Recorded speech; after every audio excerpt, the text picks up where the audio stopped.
प्रयागराज सलैया साहित्य संसार में आपका स्वागत है। फिर निराशा क्यों आलोचनात्मक निबंध की श्रृंखला में अपूर्ण की पूर्णता लेकर आपके बीच में उपस्थित हैं। दरअसल जो अपूर्ण है, जो इनकम्प्लीट है, उसमें पूर्णता कैसे आती है, उसको कैसे पूर्णता के दायरे से, पूर्णता के चश्मे से हम देखते हैं, कैसे पूर्णता तक उस अपूर्णता को ले जाते हैं। अनूठे दार्शनिक विचार के माध्यम से बाबू गुलाब राय ने सिद्ध किया है कि अपूर्णता जीवन की कैसे पूर्णता बनती है। तो आइए देखते हैं महादेवी वर्मा के इस विराट कथन से कि सच है कण का पार न पाया, बन बिगड़े असंख्य संसार, पर न समझना देव हमारी लघुता है जीवन की हार। चिर तृप्ति वासनाओं का कर जाती निष्फल जीवन, बुझते ही प्यास हमारी पल में विरक्ति बन जाती। मनुष्य अपूर्ण है, क्या यह उसके लिए लज्जा, अपमान और निराशा का विषय है?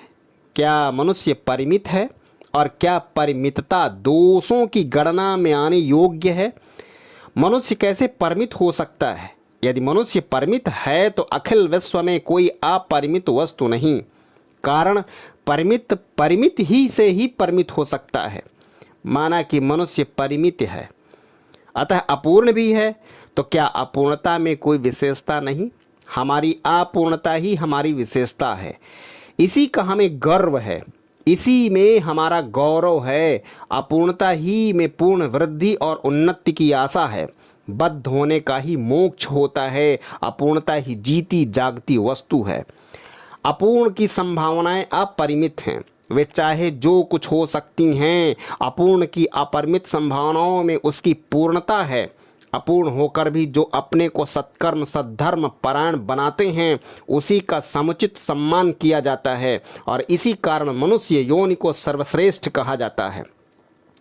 उसकी अपूर्णता ही से सत्कर्मों का मूल्य बढ़ जाता है।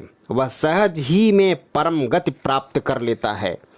इसी कारण देवता भी नर शरीर धारण करने के लिए लालायित रहा करते हैं। औरों का तो कहना ही क्या, स्वयं परमात्मा भी अपूर्ण का महत्व बढ़ाने के अर्थ संसार में अवतीर्ण होते रहते हैं। भगवान अपनी नरलीलाओं द्वारा अपूर्ण को अमित संभावनाओं को संसार पर प्रकट करते रहते हैं और पूर्ण का व्यंजन अपूर्ण द्वारा ही हो सकता है। अपूर्ण ही पूर्ण की भाषा है। कालातीत काल में प्रकट हो काल को वास्तविक सत्ता देना है। अपूर्ण पूर्ण का ही रूपांतर है। अपूर्णता में ही पूर्ण की नित्य नूतन मूर्तियां दिखाई पड़ती हैं। अपूर्ण अपूर्ण नहीं वरन पूर्ण का ही चलता हुआ रूप है।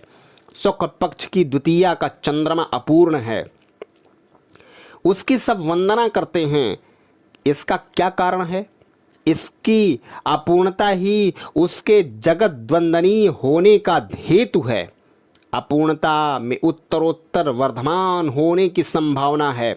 यह संभावना ही अपूर्ण के गौरव को बढ़ाती है। इस गरिमा अपूर्णता को प्राप्त हमें अपना जीवन धन्य समझना चाहिए। यद्यपि इस जीवन में सुख दुख, सफलता असफलता, लाभ हानि, संयोग वियोग के जोड़े लगे हुए हैं, तथापि यह उन्नतमुख होने के कारण सब जीवनों में से श्रेष्ठ है। हमारी अपूर्णता में स्थिरता का दोष नहीं, हमारे उन्नति पथ का ओर छोर नहीं। इसमें सदा नवीन दृश्य दिखाई पड़ते रहते हैं। इस कारण इस पथ को अनंतता हमारे उत्साह को घटाने वाली नहीं। हमारे अपूर्ण चंद्र के लिए कभी पूर्णिमा नहीं आती और न इसे निष्क्रियता का राहु ही ग्रस सकता है। हमारे लिए सदा वर्धमान शुक्ल पक्ष है। हमारे लिए सदा वर्धमान शुक्ल पक्ष है। फिर निराशा क्यों, फिर निराशा क्यों, फिर निराशा क्यों। वंदे मातरम, वंदे मातरम।